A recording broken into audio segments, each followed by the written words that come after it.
13절부터 24절까지 말씀입니다.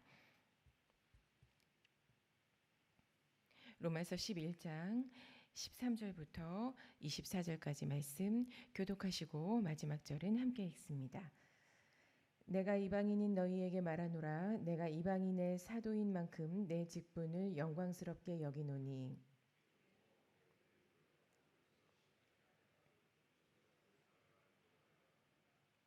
그들을 버리는 것이 세상의 화목이 되거든 그 받아들이는 것이 죽은 자 가운데서 살아나는 것이 아니면 무엇이리요.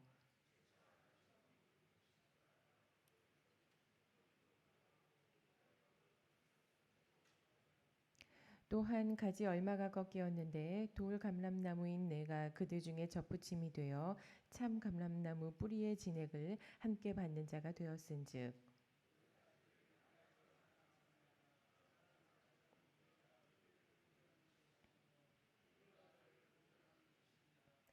그러면 내 말이 가지들이 꺾인 것은 나로 접붙임을 받게 하려 함이라 하리니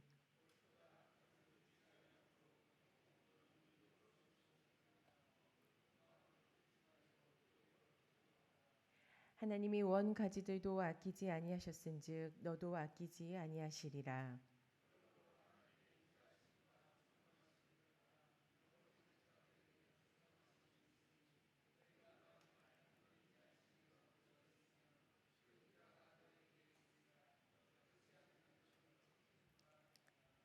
그들도 믿지 아니하는데 머무르지 아니하면 접붙임을 받으리니 이는 그들을 접붙이실 능력이 하나님께 있음이라. 함께 읽습니다. 내가 원 돌 감람나무에서 찍힘을 받고 본성을 거슬러 좋은 감람나무에 접붙임을 받았으니 원 가지인 이 사람들이야 얼마나 더 자기 감람나무에 접붙이심을 받으랴. 아멘.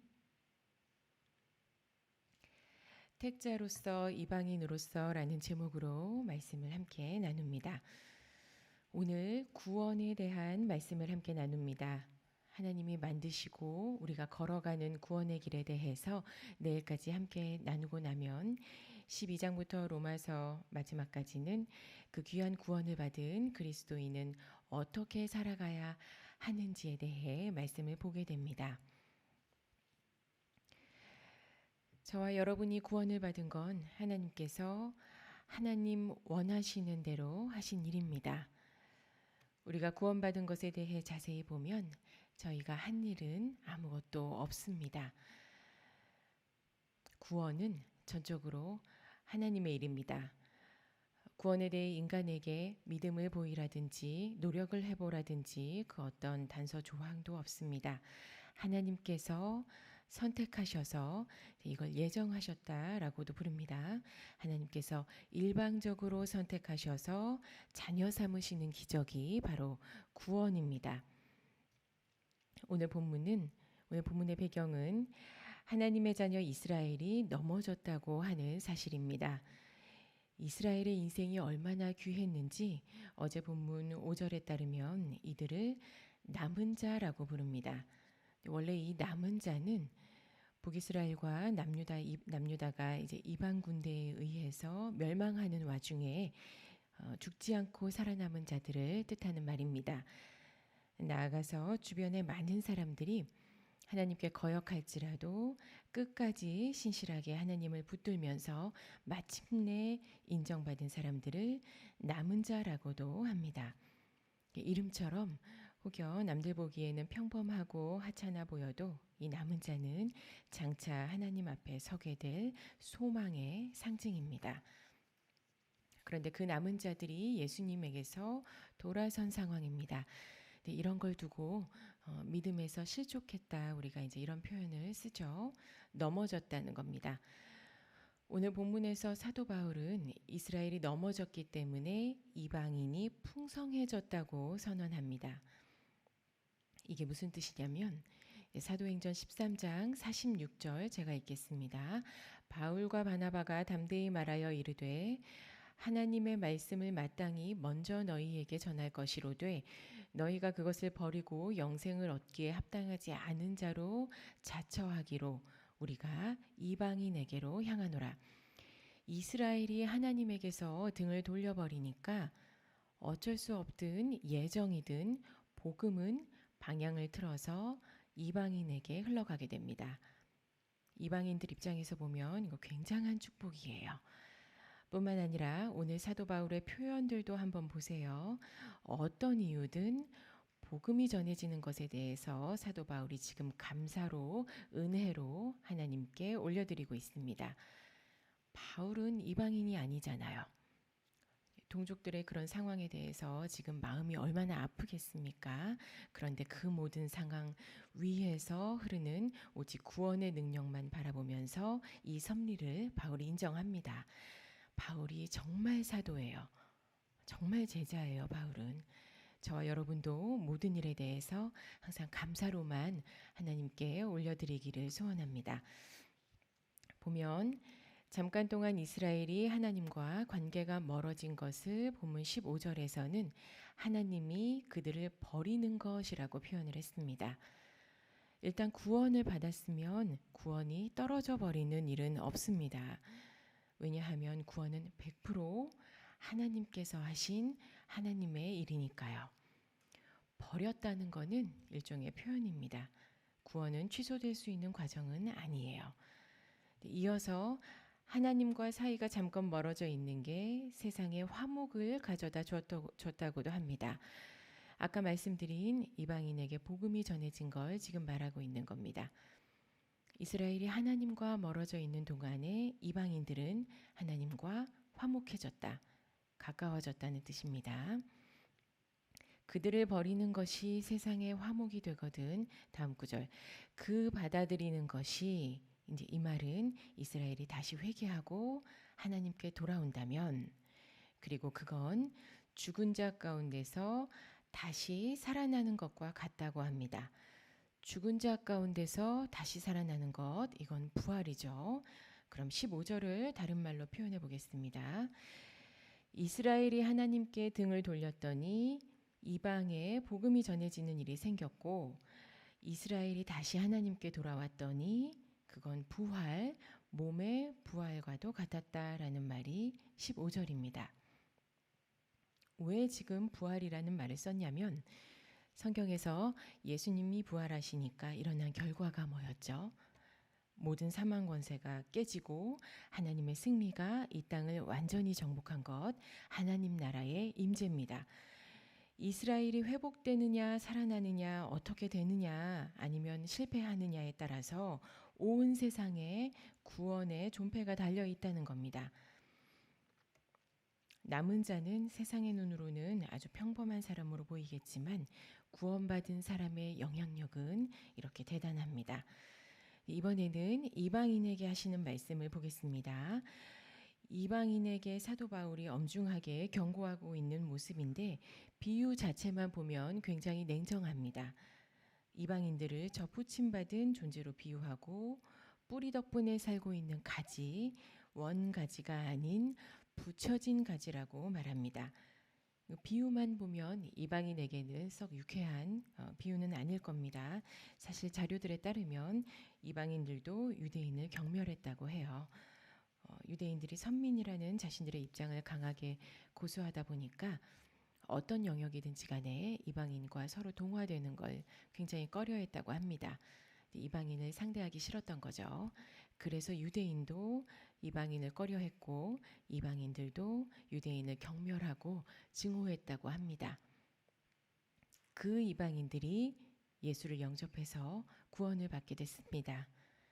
그런데 평탄하게 복음이 흘러간 게 아니라 이스라엘에 문제가 생겨서 오늘 말씀처럼 나뭇가지가 꺾여져 버리니까 그 부러진 부분에 다른 가지를 붙여놓은 것처럼 이방인들에게도 기회가 온 겁니다.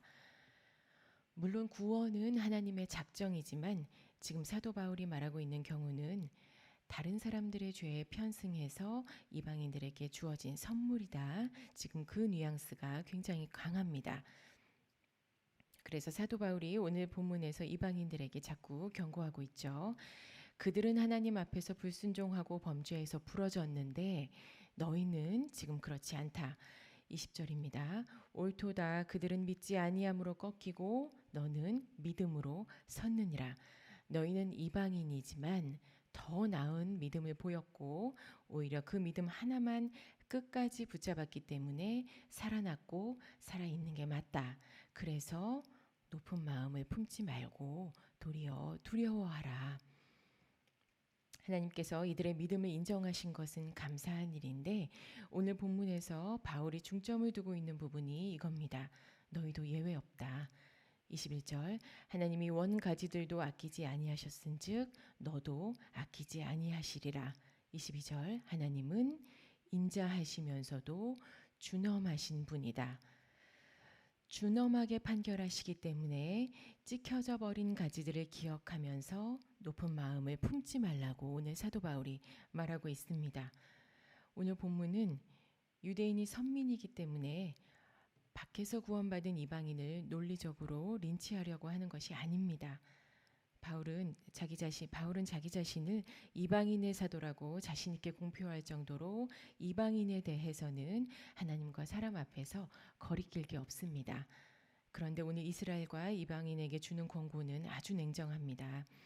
말씀드렸듯이 구원은 하나님의 결정에 달려 있습니다. 택하시든 버리시든 받아들이시든 높이시든 이거는 하나님 마음이에요.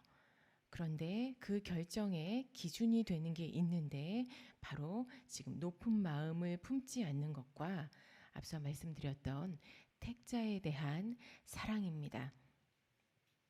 접붙여진 가지가 22절대로 인자함에 머무르면서 믿음으로 섰느니라는 고백을 할 만큼의 연단의 시간이 있었다면 하나님께서는 분명히 그 가지의 편에서 일하시고 있고 그 가지를 들어 쓰십니다.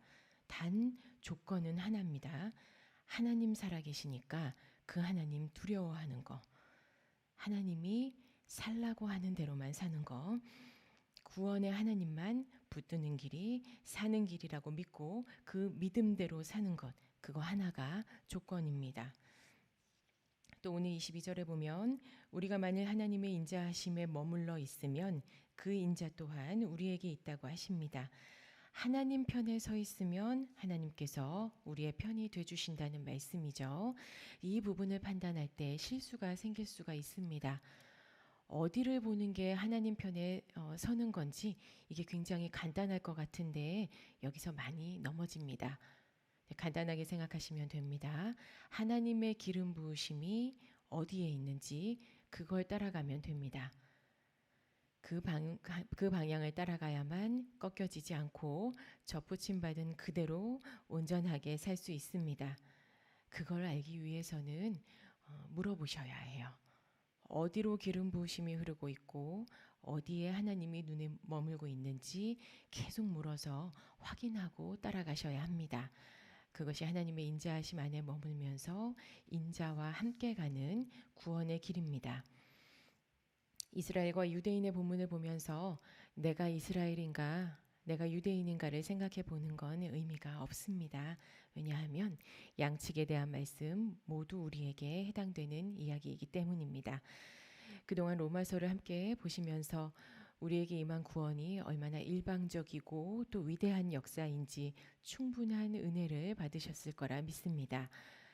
구원받은 인생이 얼마나 복되냐면 우리가 혹여 실족해도 그 실족한 일을 가지고 하나님은 다른 은혜의 역사를 만드십니다. 우리가 어떤 실수를 하거나 하나님 앞에서 죄를 짓는다 하더라도 하나님은 충분히 그 모든 상황을 복되게 다시 만드시는 분입니다. 그래서 저와 여러분은 자랑할 공이 하나도 없습니다. 믿음 하나 붙들고 여기까지 왔지만 그 믿음 큰 믿음이라고 하나님 앞에서 자신할 수 있는 인생은 없습니다. 접붙여 주신 거예요. 특별한 건 없습니다. 하지만 하나님께서 확실히 보셨습니다.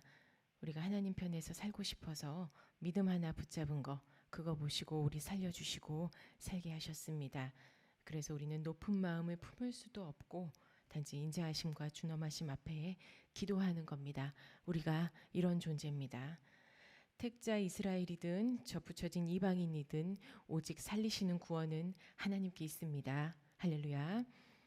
아멘. 하나님은 그동안 지켜온 믿음에 대해서 반드시 책임져 주시고 하나님의 구원을 보이십니다. 지금까지 인자하심으로 저와 여러분을 지켜주신 그 하나님께서 앞으로도 우리를 축복하시면서 택함 받은 자의 인생이 어떠한지를 마음껏 드러내시기를 소원합니다. 그 하나님 앞에서 믿음 지켜 사시기를 다시 한번 기도하겠습니다. 기도하시겠습니다.